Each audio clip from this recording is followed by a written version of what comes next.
Okay. I'd like to call to order the meeting of the Tompkins County Industrial Development Agency for June 11th, 2025. Welcome, everybody. I'd note that one of our members, Jerry Dietz, had an emergency and he's on his way but is not here yet. And I think it makes sense to start the meeting and he will join us when he can. First on the agenda is privilege of the floor. And I have some blue cards. First up is Peter Wissaker. And I won't read the rules because I know you've been here before and know them. Good afternoon. I'm Peter Wissaker and I live in the city of Ithaca. It's exciting to see a housing survey on the agenda. This is something communities needed for a long time, as I think we all know. Sadly, I'm here to urge you to postpone this study for at least a year, lest you spend your money documenting a Tompkins County that may no longer exist if the Trump administration carries out its worst threats.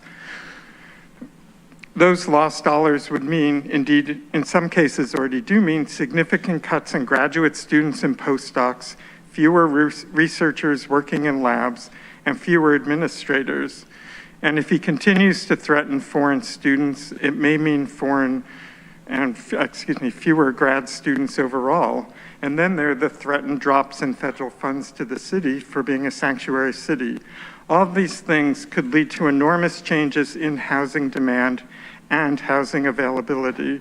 We'd be better served to wait and let things pan out somewhat before measuring what would be interpreted as the status quo for as much as a decade afterward. I hope no contracts have been signed. There's no update in the agenda, so we can only guess where things stand based on the minutes of the Housing Committee, which met nearly a month ago. At that time, there were two remaining candidates, Camoin Associates and Urban Partners. I haven't seen each firm's specific proposal, but from a look at their website, only Urban Partners has experience with a housing survey. We know from Camoin's work on Southworks that they're unwilling to admit when they're in over their head.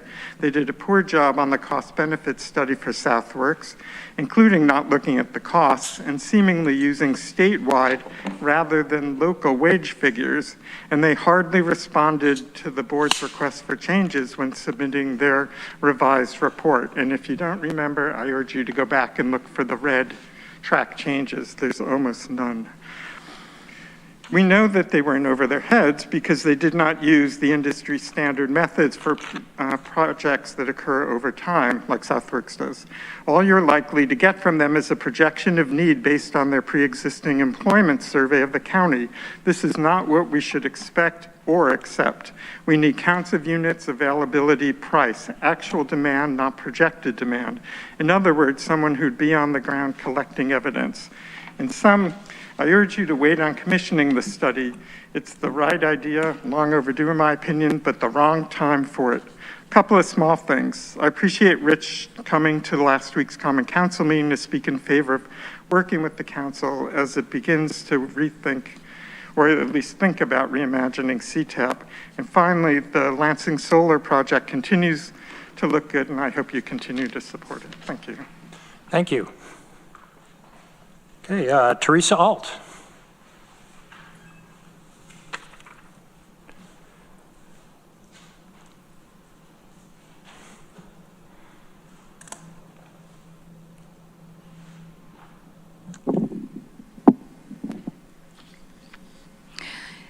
I'm Teresa Alt of 206 Eddy Street in the city of Ithaca. What questions need to be asked in this housing study? The previous housing needs study is mentioned and perhaps suggested as a model in the Housing Committee minutes. That must be the Danter study of 2016. My memory of that study is that I was shocked to learn that it focused more on what developers would want to build and less on what people need. The Danter study purposely did not discuss low-cost housing because who wants to build it? I guess Danter's world does not even include low-income housing tax credits, INHS, or community development block grants. What the IDA and the community needs now is a different kind of study. There would be two key elements. What jobs exist in the different centers of this community? How many there are at each pay level in each center?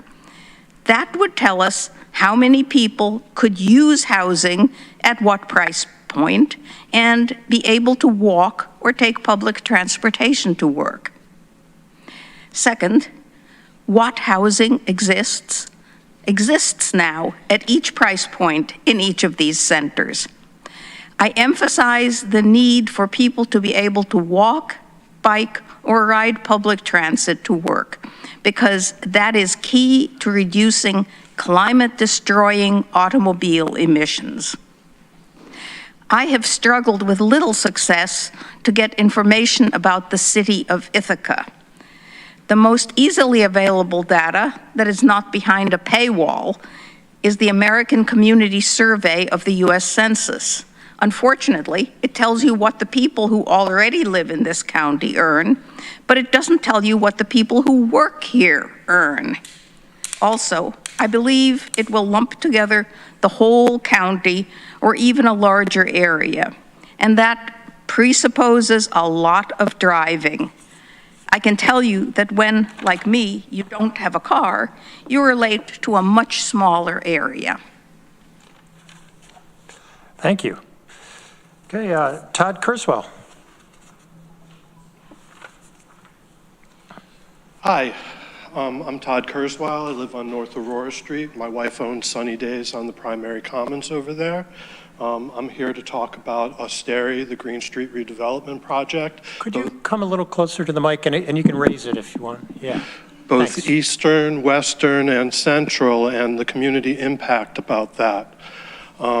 I really think that if you have any strings to pull with the projects that you have approved in terms of auditing or looking to see if they are meeting their requirements, that you pull that trigger. I was watching the city council meeting last week, and the Ithaca meeting, and Rich John was there, and he said maybe that would cause more problems than good. Well, I'm telling you, the greater good for this family who's been impacted by the Green Street redevelopment project since 2019, both at the Rothschild building and now in Center Ithaca, especially with the action in Home Dairy Alley and the action of the residents changing the paradigm shift of what's going on right in front of my store, you really need to take action. I believe this entity changed their application for subsidized economic development because of the impact of the Rimland project on our business, and then be that the applicant had to attest that it wasn't going to hurt anyone on site or that none of their tenants were going to be hurt by it. Well, that didn't happen. We sued him, he lost, he had to pay our lawyer $30,000. Not that we got any money, but we got something done and stood up for ourselves. I was an elementary school teacher for 32 years in the South Seneca School District. There is no way you would clump people with multiple issues who are low vulnerability into one building. It's just not the way things work, especially without safety nets that are there. My family probably won't be able to continue their business. The difference downtown is stark. And if we're only going to look at the greater good for a mass number of people and not the people who are existing right there now, working their butts off, changing, trying to find alternative ways to deal with what's happening in front of them, then there's casualties along the way. And I would say I'd be happy to talk to any of you. And the last thing I'll say is a community benefit for downtown Ithaca right now would be public bathrooms. So any projects that come with a subsidy, let's have some public bathrooms. Literally, my wife and I had our lights off, closing our drawer, about to walk out, and somebody comes in and just whips it out and starts peeing right on our door. So I haven't come before. I've written a lot to IAED, and if you're interested in what I've said for the past 6 years about economic development that is subsidized in downtown Ithaca, all you have to do is use my name with Heather, and you, I'm sure, can have access to them. I thank you. I thank you for your service. I know you have a lot of things to juggle, but we really need to look at the individuals that are on site or neighboring these projects, not just during application or build out, but afterwards as well. And if you have legs, something to do about austerity, I encourage you to do it. Thank you. Okay. We have one person on Zoom that wishes to address the IDA. Yep, you should be joining now. Zach Wynn, welcome.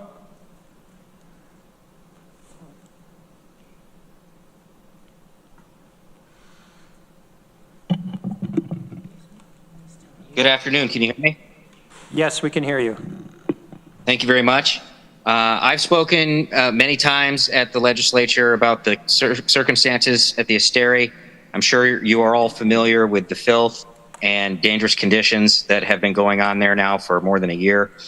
It's my understanding that there will be discussion of the tax breaks that were given to developer Vecino Group at this meeting, and I'm hopeful that upon consideration of all the factors at play, that you will potentially reevaluate that tax break and potentially engage in a clawback. I'm hopeful that this board and members of the legislature could instigate an accounting of exactly how much it is costing the taxpayer to engage in continuous first responder responses to the building, in addition to how much money is being spent on subsidized rent, in addition to all of the various grants and other incentives that were put forth by New York State and the federal government to give a more complete picture of what exactly is going on, not just in a physical sense, but in a financial sense with the Asteri building, and make that information available to the public in the interest of transparency and greater understanding going forward as more similar low-income properties are in the process of being constructed and planned. So I appreciate members of the board who are legislators who have, I believe, have visited the Asteri, and I feel for the people that are living there, those struggling with addiction and those simply just trying to live their lives. And I think it's unfair to them and to the surrounding businesses to allow conditions as they are to go unanswered and without consequence. So with that said, I appreciate the opportunity to speak and yield the remainder of my time. Thank you. Thank you. Okay, and just for clarity, there is nothing on the agenda today regarding Asteri. I think it may come up on Chair's report. In fact, I anticipate it will, just for some discussion, but no action will be taken. Additions to the agenda. Is there, let me start. Is there anybody else who wishes to address the IDA? Seeing none, I note our colleague Jerry Dietz has joined us, so we are a full complement at this point. Additions to the agenda, we will have an executive session if the IDA votes to hold one, to discuss potential real estate and potential litigation. And I do not anticipate we'd take any action after executive session, but that'll come at the end of the meeting. So proceeding to business, our first item is Lansing Community Solar application. And I believe we may have some guests with us today. Yes, we do. So today, joining us from Genie Solar, the Lansing Community Solar project, is Ryan O'Mara, Tim O'Leary, and Bill Schmitz. And I'll invite you to come up to the table at the end. And I'll just give a brief introduction. Yes, please. So our goal for today is to accept the application as complete and move it on to a public hearing. Lansing Community Solar is a 5-megawatt project on approximately 20 acres on Lansingville Road in Lansing. They are here today to request a pilot incentive for the predictability in tax payments due to the uncertainty that's been caused by the challenge of the statewide uniform assessment model, which was set forth by Real Property Tax Law 575B. In March of 2025, the constitutionality of that uniform assessment was challenged, which changed the way that assessors are valuing projects. This project had already begun construction, and it was based on that prior model, and the team was unaware that they needed to come to the IDA for a pilot, to secure a pilot for that uniform value. Jay Franklin from County Assessment directed them to us for assistance. And now I will turn it over to Ryan, Bill, and Tim. Thank you, Kelly. You took my whole speech from me. I did not. But good afternoon, and thank you very much for the opportunity to speak here today. My name is Ryan Amaral. I'm the finance manager for Genie Solar Energy, the developer of the Lansing Community Solar project currently under construction in the town of Lansing. We appreciate the county's collaboration, specifically Kelly and Ina for their help and the board's time and consideration of our request. Genie Solar is a renewable energy developer focused on delivering clean, accessible energy across the Northeast. Though regionally headquartered, we take a community-first approach, working with local contractors, tailoring our projects to local needs, and hiring locally whenever possible. The Community Solar Project is both our first installation in Tompkins County and our first ever community solar project in our firm's short history. Needless to say, we're proud to bring this opportunity to this area. We're here today, as mentioned, seeking a pilot agreement for the Lansing project, without which the project is not economically viable. Why are we requesting the pilot? Quite simply, it's a matter of certainty and project viability.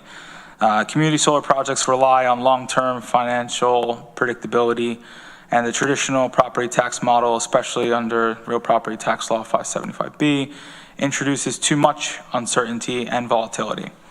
If 575V is adopted and the resulting assessments could render the project uneconomical, a pilot, by contrast, provides clarity, stability, and a financeable framework that allows our lenders to support the project for its entire life. You all might be wondering, why apply now, mid-construction? Allow me to reiterate, this is our first time developing a community solar project, and we're learning as we go. That's about as honest as I can be here. And when we began development, we had a certain understanding of property tax obligations. That framework has changed, and it would create a material shift in the long-term cost structure of the project. Again, while 575B may not yet be effective, the perception of risk alone is enough to disrupt financing. A pilot isn't just a reactive ask, it's a necessary proactive hedge against policy uncertainty that ensures the project can succeed for the long term. As of today, the project is fully subscribed with 100% residential subscribers, many of which are residents in Tompkins County. The anticipated electricity will power over 800 homes in the area. The benefits, as we perceive them to be for Tompkins County and for the town of Lansing, is the fact that this project will deliver clean, locally generated solar energy to the residents, reduce carbon emissions that support the county and state's climate and energy goals, and stimulate the local economy, not just during construction, as we've been doing, but throughout the life of the system. To date, we've partnered with a few local businesses in the area. To name them, Hicks Septic and Excavation has been responsible for mulch delivery, recycling materials, and will be delivering straw and seed in order to grow grass on the field. Landscape Creations providing a full landscape scope of work. There was a local warehouse used for material storage, G&L Trucking and Warehouse. And then currently we're vetting multiple O&M providers to provide ongoing operations and maintenance, two of which are local, John Mills Electric and Renovis Solar. So in short, the project aligns, I think, with the county's goals. It provides economic development and grid resilience goals. And to make it financially workable, we need the predictability that comes with the pilot. Thank you again for your time and consideration. I'm open to answer any questions you may have. Okay, questions from board members? Jeff? How far along are you in the project right now in terms of the construction phase? 50%, 60%, whereabouts? I'd say it's, again, I'm on the finance side, but I'd say it's closer to probably between 65 to 70 in a range. Okay. And then in terms of local labor, obviously I'm assuming you're aware of the 75%. Yep. So where do you stand on that? Do you feel like you could meet the goal given that you're so far into the project now, or where do you? Frankly speaking, we will not be able to meet 75% for local labor.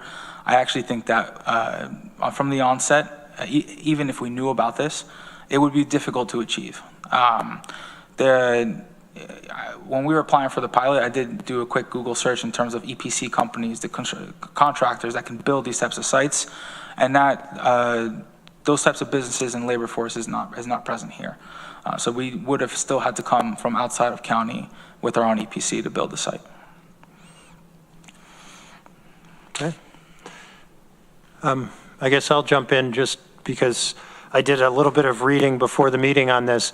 I had looked at the Erie versus New York State case some time ago, but I reviewed it again, and just for the benefit of the other IDA members, what seems to have happened is New York State passed legislation that created a formula for valuing solar farms and implemented it, and they left discretion to the agency charged with overseeing these.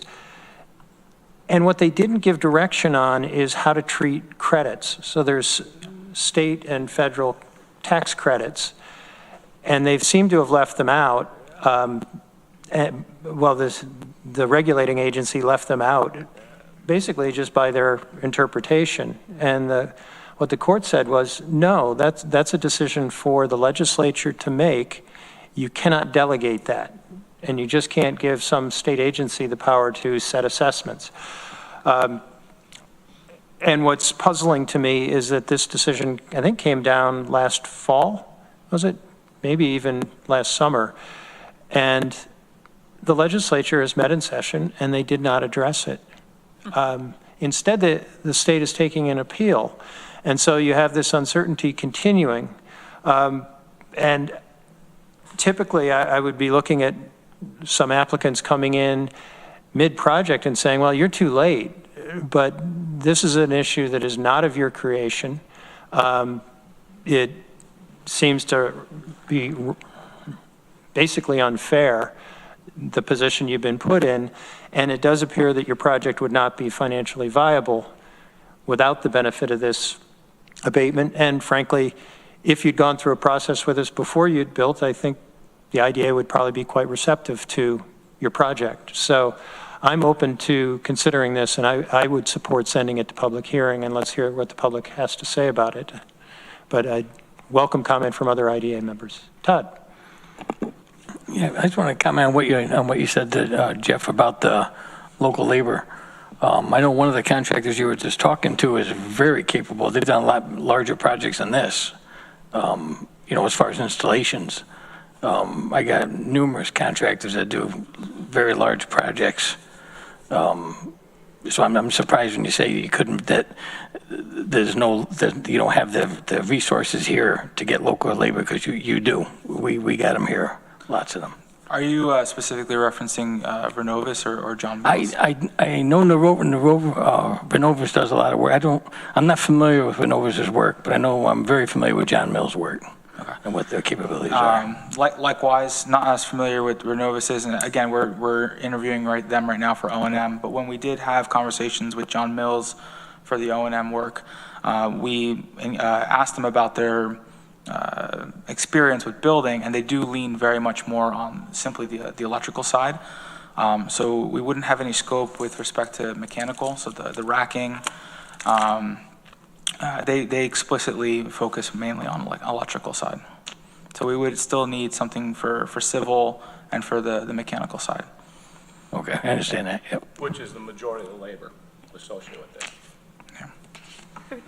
For those of us who aren't familiar with this area, what's O&M? Yeah, O&M stands for operations and maintenance. And if there's an inverter issue or something on site, it's a local boots on the ground contractor that can go to the site and ameliorate the situation. It's basically to keep the system up and running for the next 25 years. So they come in periodically to check everything, but cut the grass, make sure everything's running. Thank you. And I think had you gone through the traditional application process and we had the conversation initially about local labor, it would have come up where you could have applied for a waiver based on that outreach. Yeah. Just putting that out there. Thank you. Yeah, again, this has been a learning curve, and going forward for any projects we continue to do in New York State, we do anticipate, going after these types of pilot agreements. Yeah, when we started this project, we were keenly interested in using as much local folks. If you could use the microphone, please. Oh, sorry. When we started this project, which I did, I started with Jason Turek, 4 or 5 years ago, and we selected a piece of his property that wasn't good farmland in his particular opinion. Plus, he needed the renewable energy credits to continue to serve Aldi's and I think Walmart. So I basically worked with him to try to find the construction folks to do it. So all the construction folks in there really came through his recommendation. And the company that we picked to build it as the general contractor was a company called Coral Reef. And the person that runs Coral Reef and Jason went to school together. So there's just this really familiarity. If we had known anything else so we really relied on Jason and his local network to try to do this as smoothly as possible. The last thing we wanted was any friction or whatever. We really wanted to do this as a long-term, because Jason's it's gonna go back to his family. I mean, 25 years, it's gonna get decommissioned and go back to his family. So we did our best. I mean, I was the guy, right? So Ryan's coming in to do all the numbers. Tim ended up construction. I started this thing with Jason, and that's how we picked all the suppliers. We picked it through his coaching, through his network. So I don't know what happened in the local, I don't know, but I relied on Jason to navigate through navigate through the area here. So I'm from Rochester, so I've been working down here with Jason on a bunch of projects over the years, so that was our going in position. Okay. Greg? I would move that we take this applicant to a public hearing. Okay, is there a second? Second. Deborah seconds. Further discussion? You ready to vote? Duxon? Yes. Deborah? Yes. Jerry? Yes. Chad? Yes. Greg? Yes. Todd? Yes. And the chair votes yes. Okay, so we'll get a public hearing scheduled. One suggestion I'd make is just if you could do your homework on what kind of local labor decisions you're going to make going forward, that would be helpful probably. Okay. Yeah. Well, we're in the, basically Scott Hicks is putting in the roads. He's been mulching stuff for us up there. So he's finishing it up. James Hatfield is doing all the landscaping associated with it. I think the fencing guy, we're trying to get somebody local. And the O&M, we got 2 quotes from the local folks. So we'll just see what happens. So. Yes. But we'll do that. We also did a search because most of the guys are from New York, but unfortunately they're more from North Country than down here. And it's well, you probably know, it's tough for guys to be out. Yeah, whatever. Okay. Well, thank you for coming in. Thanks for having us. Thank you. Okay. All right, next item is the housing demand study, an update on consultant selection. I see we have a special guest star with us. Megan, would you like to come forward? Come on down.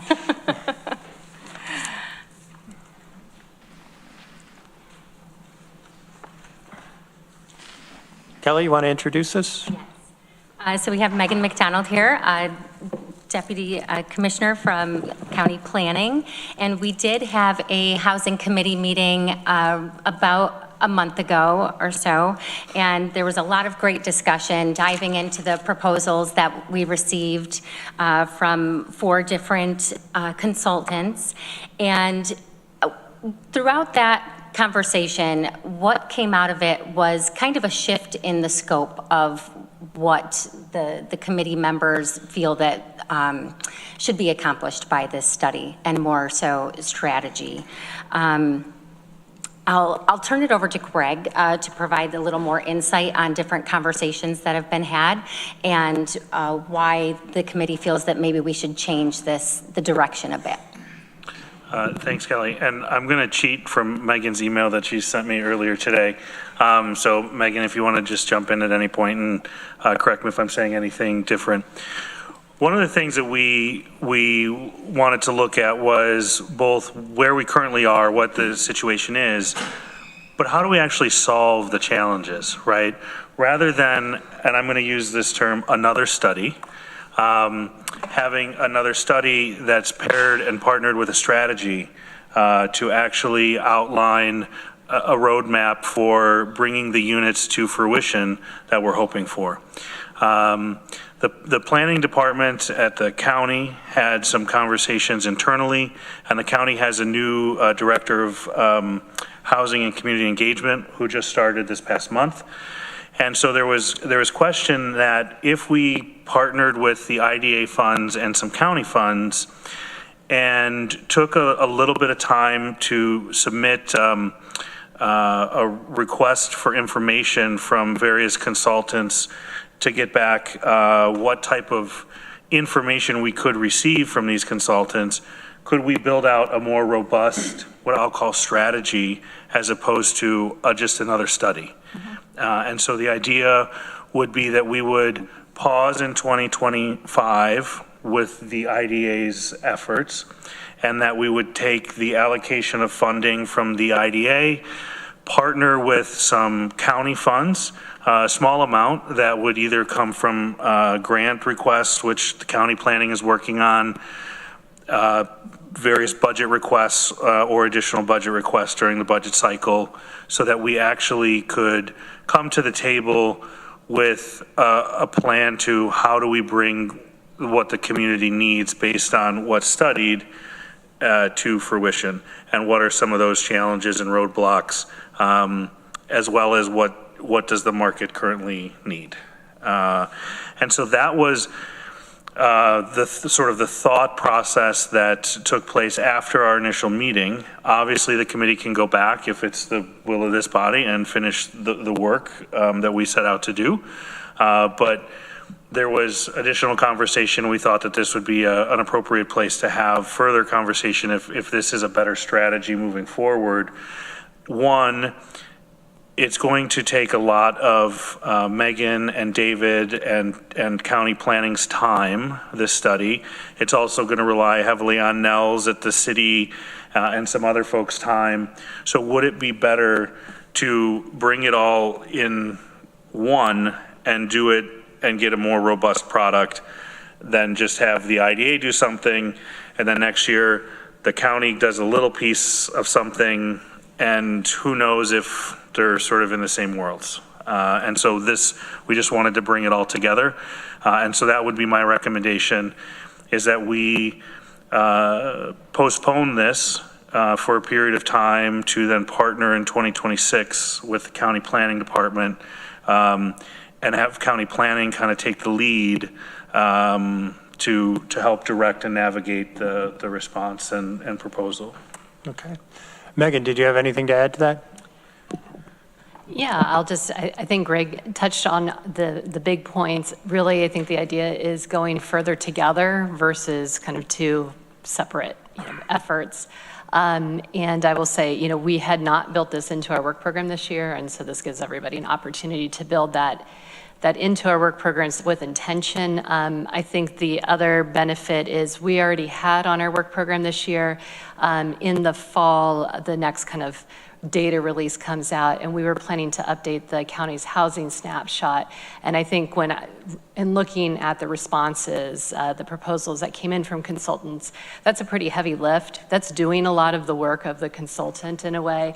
So if we could get that piece done with that data released, we were planning to release the housing snapshot later this year, and then that can also be kind of a launching pad since we'll have that fresh data to build off of. So just thinking about the efficient use of resources as well. And then as Greg explained, we're looking at a potential grant opportunity and then likely also coming with an enhancement request in the department's 2026 budget to make sure that we can do this work. And more recently, I've talked to some other folks in the region, and I think there are consultants that if they understood that we wanted to go more beyond what the market needs and what people in our income levels need to the how do we actually get it built part, that we might be able to attract kind of a different pool of consultants to respond. So we were planning regardless to just release very soon a request for information just to get a sense from some other consultants, kind of the services they can provide and kind of the components to see what we could put together if we potentially had a larger pot to work with. Thank you. Deborah. Yeah, I really appreciate all the thought that's gone into this. I don't see any need to hurry here for any number of reasons. If we wait, you'll have more time. We may have money from other sources. It's always better to wait and do a better job. Measure twice, cut once. And also, I thought that Mr. Wissaker made some very good points about waiting to see what impact the administration's policy, when they finally figure out what it is, will actually have on us here. I also wanted to commend Teresa's points about what we should be looking at. So I hope that that will all get folded in to the end product. Thank you. I guess I'll jump in with a comment. This generally makes sense to me. The one issue is in the back of my mind is that our driver for looking at the housing policy was to see if we wanted to amend our policy, our housing policy here. And we have been supporting market rate housing. And the question arose, do we want to continue to do that? And should we be emphasizing workforce housing? And that's where the conversation I thought was really going from our side to try to get at those specific questions. And it seems like we've had some, I don't want to call it mission creep, but some broader ideas about where we can go. I'm okay with that, but just so long as we're doing that with our eyes open, that as there might be applications coming to us in the remainder of the year and into 26 before we really have any new study results, we're going to have to make some decisions about. Deborah, did you have more on that? Yeah, well, I think that a lot of the questions that Teresa raised would probably identify the need for workforce housing. And we know we need workforce housing. I don't think we need a study to tell us that. I don't think that's mission creep, really. Okay. Anybody else? Greg. I think I'm just going to echo Deborah's point. If we approved workforce projects, I don't think we're going to hurt the market. So again, to that point, I would rather know what some of these roadmap pathways to actually getting things to fruition, or what we should be looking at in terms of incentives and things like that. I would rather have a broader menu within what our capabilities are within this body and other bodies, than just to know that there's a need. I'd like to know what the path forward might be. Okay. Is that the consensus, Doug? Yeah, I agree with that. And plus, we had also talked about entitlement reform, and that would also be another area that is pretty far outside the IDA's sphere of influence, but is definitely information that I know the city is actively, the head of planning at the city of Ithaca is soliciting ideas to make that process easier. And so getting a consultant to study that would be great. Okay.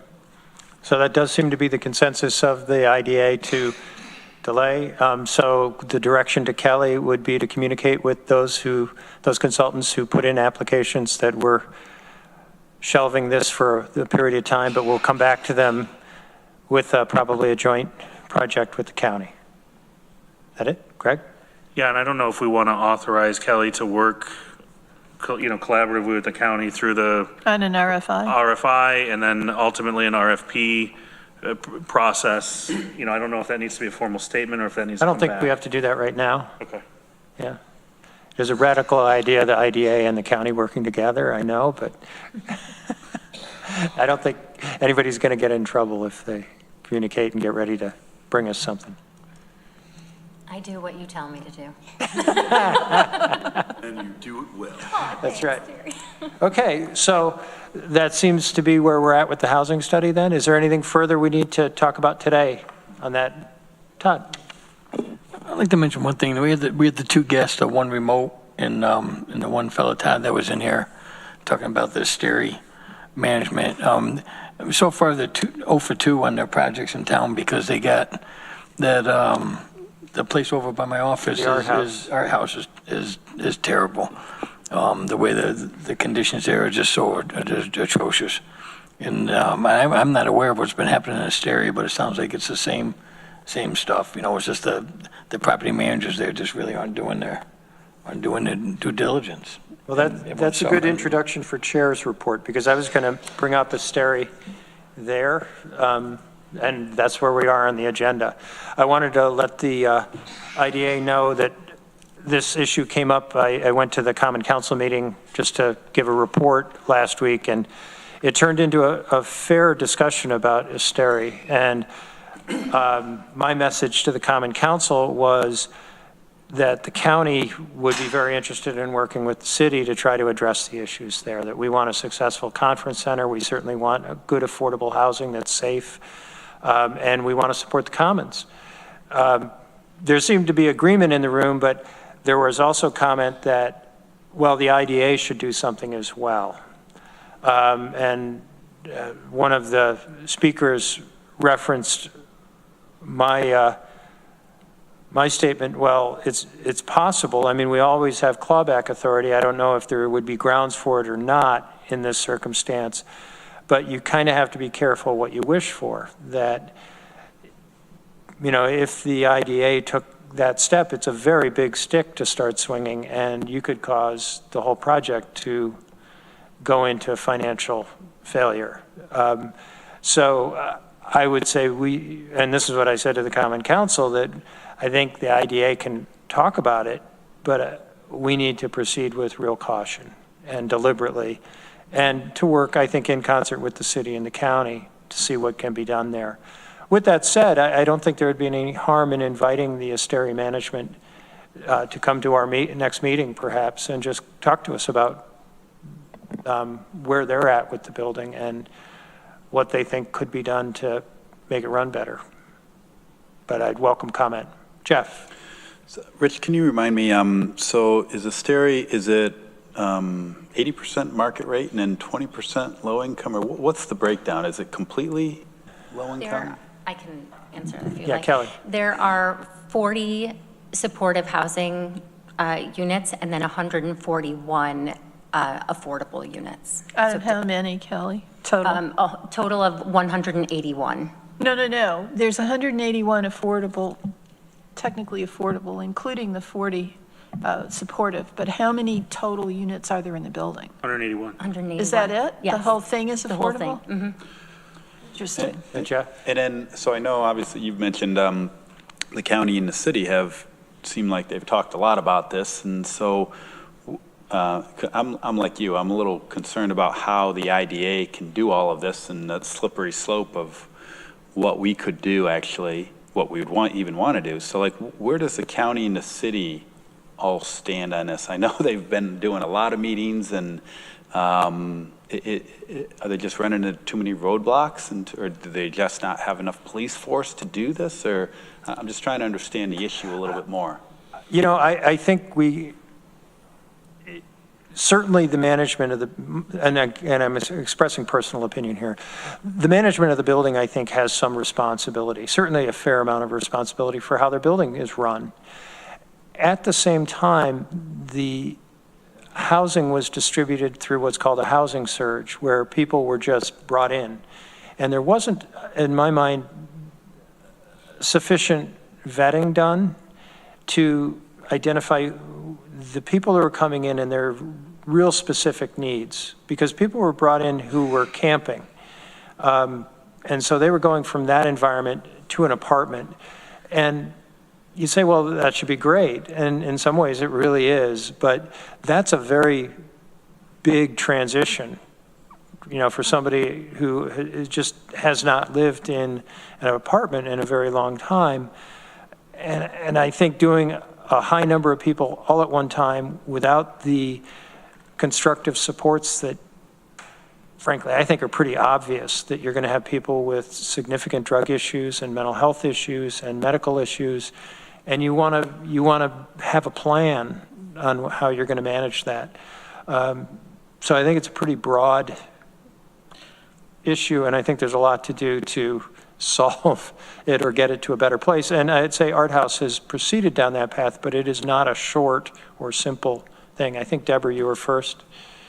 Yeah, I take your point, Rich, but what we don't know is what parameters Vecino gave to the continuum of care in terms of what kind of services they were going to be offering that might have led to the identification of people who aren't ready to live in the environment as it currently exists, which is without a lot of support. Yeah. Yeah, I think there's a lot we don't know here. I know. Yeah. Yeah. Jerry. Thanks, Rich. My observation on this is informed by a few years of having managed property, so if I sound jaded, it's from that. But I will say that as I view this property, first of all, I was probably I would tend to agree that it was kind of an ill-conceived combination of circumstances combining an event space with housing of any kind really, but certainly the type of housing that was put in this particular building. And so you have a management team that runs the event space, which is struggling to do well there because of the circumstances, and probably the lack of proper management, because it's really two different kinds of management that are needed for that population. You have the management that's required for the supportive, and that's an entirely, as many of us know, an entirely different approach than what the affordable component is. And to Deborah's point, I have no idea what parameters were outlined and who said what. But I learned a long time ago that the worst time to find out you had a bad tenant is after you put them in. And I learned that screening was a hugely important part of putting people, the warm body approach is a sure path to failure. So again, I don't know, I can't answer that question, but what I do see is a management team that may well be misaligned with what the building needs, and maybe even have at least one hand tied behind their back with what they're allowed to do. Greg. Thanks. I think it's important to sort of maybe level set and be careful on a few assumptions without the facts or people here to defend those facts. There's 181 units. Not every single person in that building is a problematic tenant, right? That I think is the first thing to remember.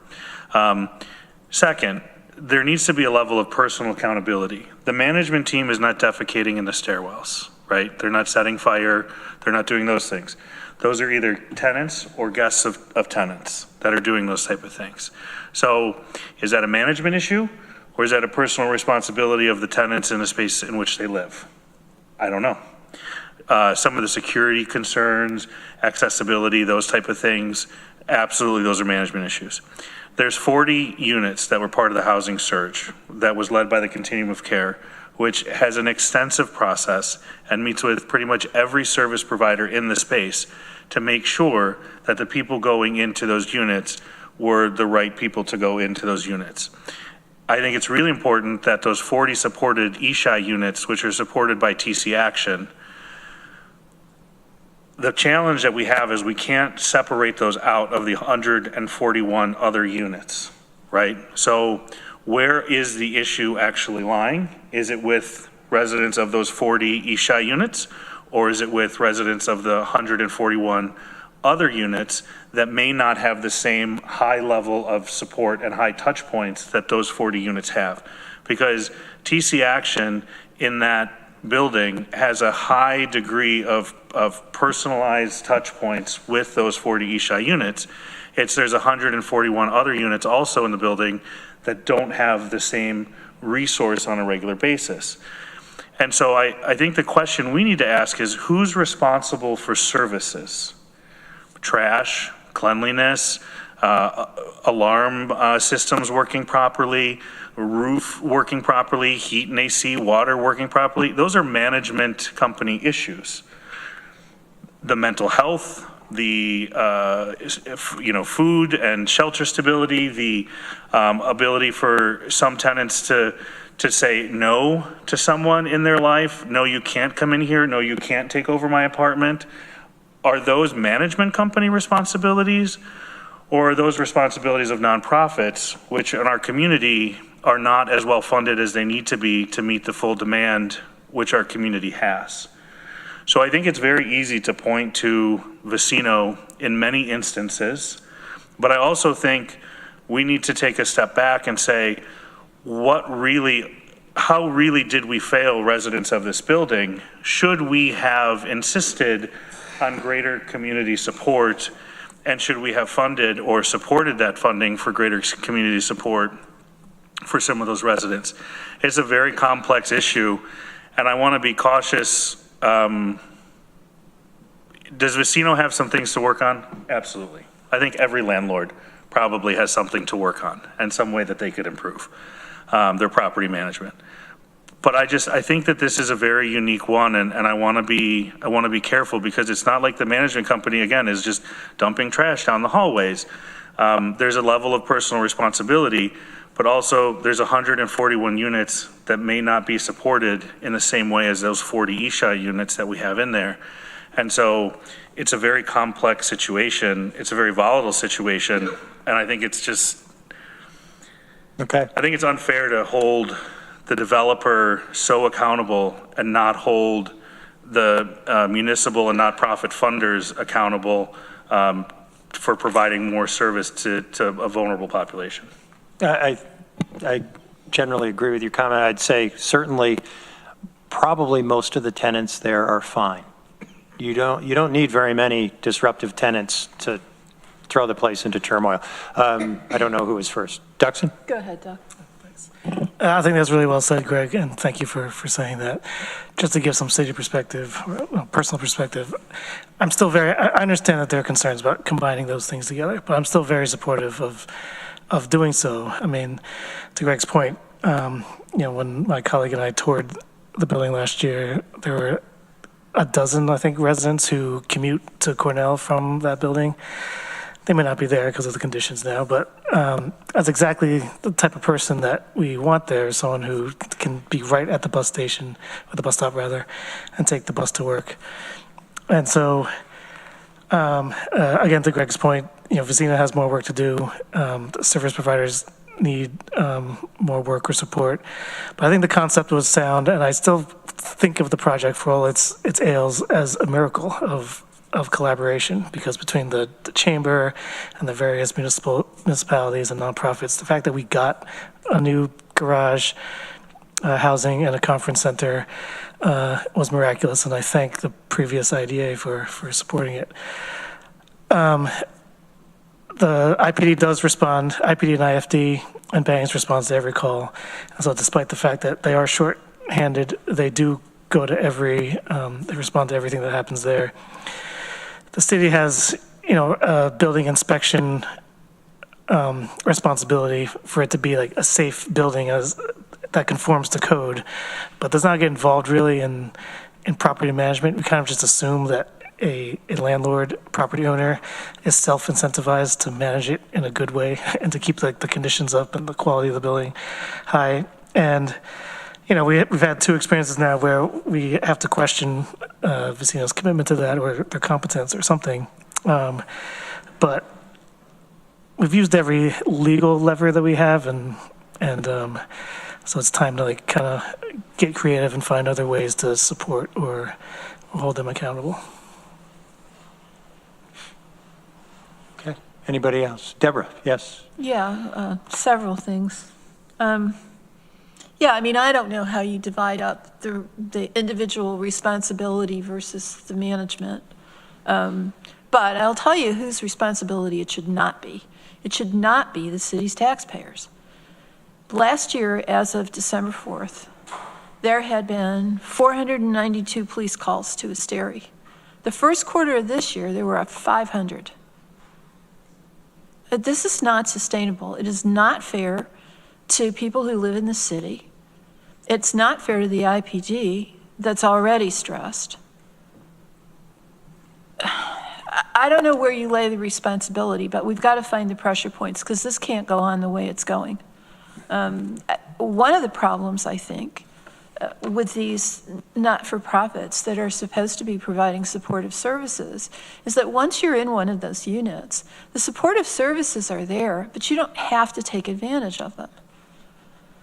This has been a consistent problem with how we've dealt with our homeless populations in this county for years now. When the city was trying to figure out what to do with a sanctioned encampment versus an for boating places to camp, the big argument was, well, we're not going to enforce this because we don't want to criminalize homelessness. You cannot have rules that operate if you do not enforce them. If people can't agree when they move into a supportive housing situation that they're going to take advantage of the supportive services that are being offered, then those services are essentially worthless. So that's one thing that we need to consider. And otherwise, I mean, I'm not advocating a clawback. That's not worked well for us in the past when we had more solid ground to stand on.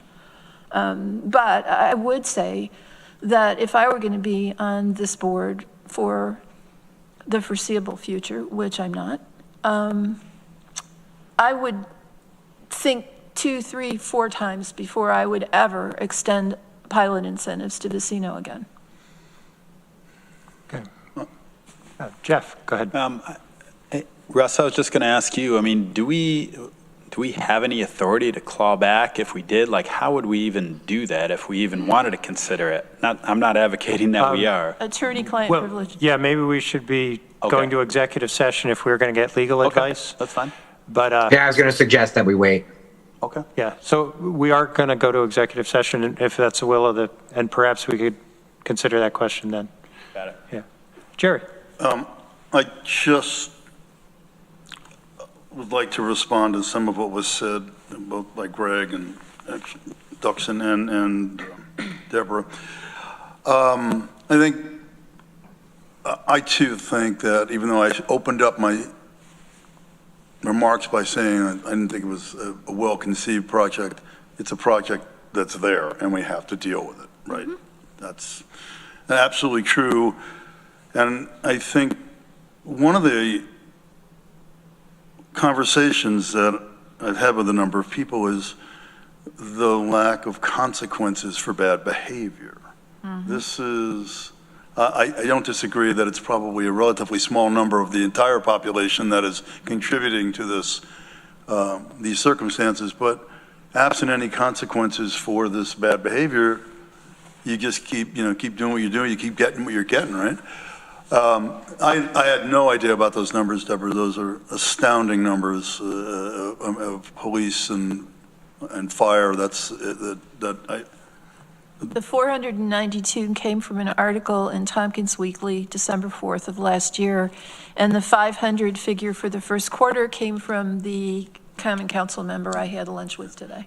So again, this is a hot button topic for everybody right now. But I think at the end of the day, you don't want to throw the baby out with the bathwater. You have a viable building there. We have to figure out how to make it work. And like everything, there's no one thing you point at. It's never just one thing, right? It's always a number of factors, and it's getting all the right people at the table to try to figure this out. It's whether it's city, county, the management, the developer. I think it's really good. There's a lot of attention on it right now.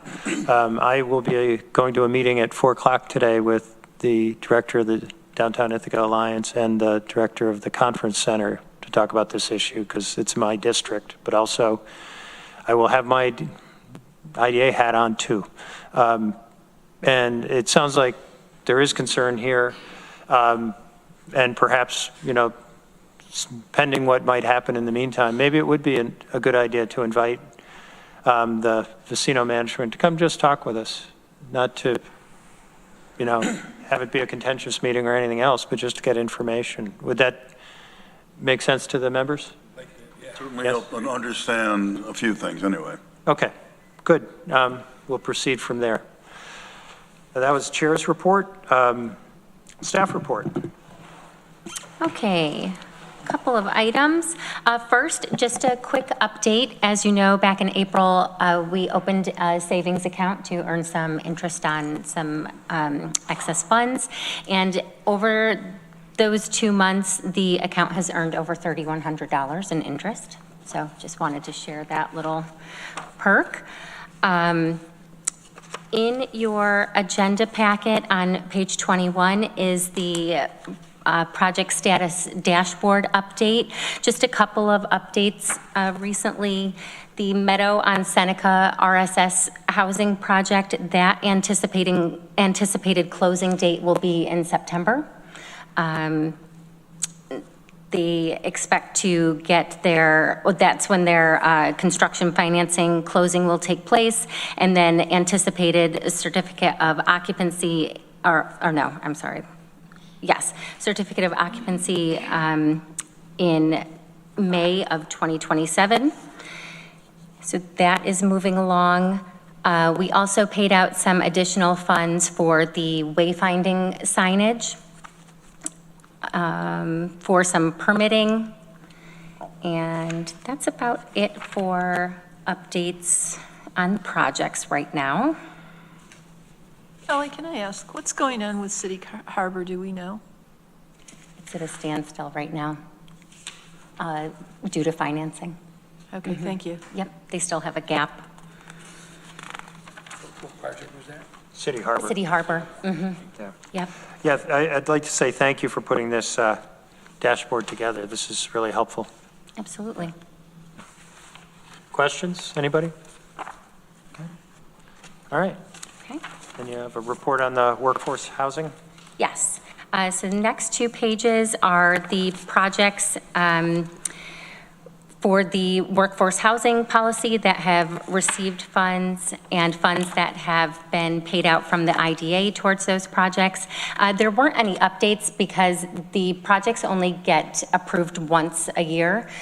So for 2025, those announcements will come in July. So what you have here were the projects for 2023 and 2024. So once we have those new awards, we will be sure to share those as well.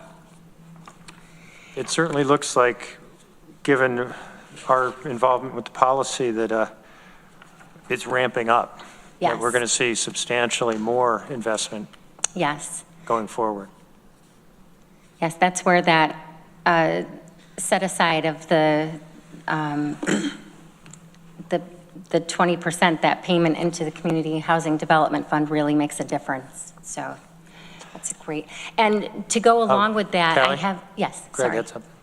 Sorry, guys, my only comment is this is great to see page 22, but if we don't have market rate with this policy, we don't have contribution to this fund.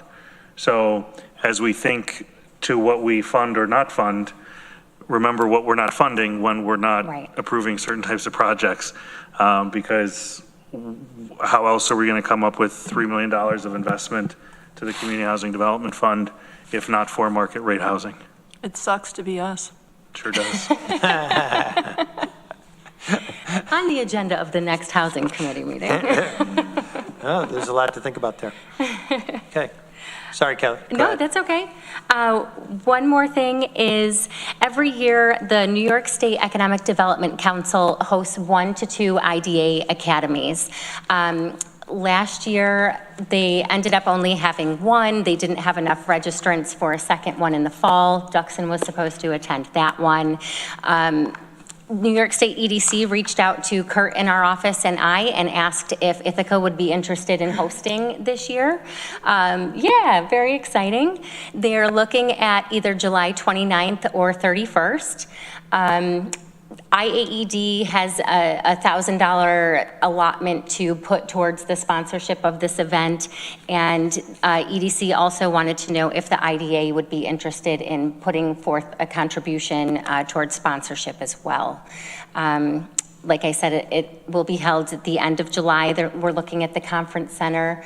There would be the Tompkins County IDA logo would go out in social media and be on the event registrations. It draws about 75 to 125 participants. So members of IDAs from across the state attend. It's a really great event just to learn about new legislation. It qualifies as IDA board training. So if anyone needs a refresher on that, it's a great opportunity to learn more and just be around fellow IDA members. So I do have a sponsorship form. There are 3 different levels that you can choose from. Each comes with registration, complimentary registrations, so we could decide how those would be distributed. But there's a $5,000 sponsorship, $3,000, and $1,000 sponsorship. So I would just look to you for guidance on if you would be willing to. And I assume you'd like to get direction today? Yes, please. Okay. Yes. What's the difference? So at the $1,000 sponsorship, there would be 4 complimentary registrations, and the logo would be on the registration form and the event website. At $3,000, there's a presenting role. If someone would like to present, 2 complimentary registrations, company logo on the registration form and website, logo in the New York State EDC newsletter, social media recognition, and you receive the attendee list. And then $5,000, there's a presenting role, 3 complimentary registrations, and 2 social media recognition posts. I'm not sure about the emoluments, but I certainly would like to see us sponsor. Jeff? Can we, as the IDA, do that, or do we have to go through the Development Corp? Is that allowed for us to do something like this? No, you're allowed to provide as a donation or investment into a conference, if you will, that's being taken place in your community. Okay. And as Kelly noted, they've been doing this for a couple years, and they're pretty good. They're pretty good, and the turnout's really typically, over 100 people. So I plan if the board decides to proceed, I'm definitely going to come, whatever that's worth. Yeah. Well, everybody's going to go now. Russ is going to come. You have to bring Sebastian. Does everyone know that Russ had a baby? I'll send him in my stead. Well, I would ask for somebody to make a motion to sponsor at the $5,000 level. I think we should be leaders here. I guess if we're hosting, yeah, we probably should. So, Deborah, you move? And Kelly, if I may, real quick, Harris Beach will happily put in $1,000 towards it as well. Nice. You will not? We will be happy to. Oh, okay. Thanks. Okay. Nice. So, Deborah, was that a motion? Duxon second? I mean, that's my one question. I mean, I would rather give them $5,000 and we'd all be able to go. Right, instead of present. Instead of presenting, right? Yeah. If we could change for tickets instead of presenting. Yeah, because. Okay. And if we have to present, we'll just volunteer Rich to present, right? Talk about this, Terry. I always have opinions, so be careful what you wish for. Talk about the school board getting on the. Oh, dear. Okay, so I think Deborah moved, Duxon seconded to sponsor at the $5,000 level. Further discussion? You're going to ask if we can just come instead of present? Yes, yeah, that's yes. Cool. Yes. All right. Thank you. All in favor? I guess we should vote. Are we ready? Okay, Duxon? Yes. Deborah? Yes. Jerry? Yes. Jeff? Yes. Greg? Yes. Todd? Yes. And the chair votes yes. So, great. Excellent. Thank That's you. exciting. It is. All right. That's all I have for staff report. Is there a venue, Kelly? The conference center. Of course, but just making Yes. sure. Yes, and hotels. We will reserve a room block at Marriott. So, Okay. yep. So it is economic development, too. It is, it Yeah, is. It's good. And hotel tax. All right, next item on the agenda is committee minutes, Informational Housing Committee. We certainly had discussion on this issue. Is there anything we want to add at this point? No, I think we covered everything. All right, Thank you. we have the minutes from the April 9th, 2025 board meeting. Could I get a motion? Deborah moves. Second? Jerry seconds. Questions or comments on the minutes? I'll take a show of hands on approval of the minutes. All those in favor? That's unanimous. Great. And then I would like the IDA to consider taking an executive session to talk about real estate matters and potential litigation. Could I get a motion? Deborah moves. Todd seconds. I'll call the roll. Duxon? Yes. Deborah? Yes. Jerry? Yes. Jeff? Yes. Greg? Yes. Todd? Yes. And the chair votes yes. So, all right, we'll take a minute to go offline. Russ, you're going to stay with us? Yes, I'm going to stay with you. I'm going to run to the restroom quickly and I'll be right back. Okay.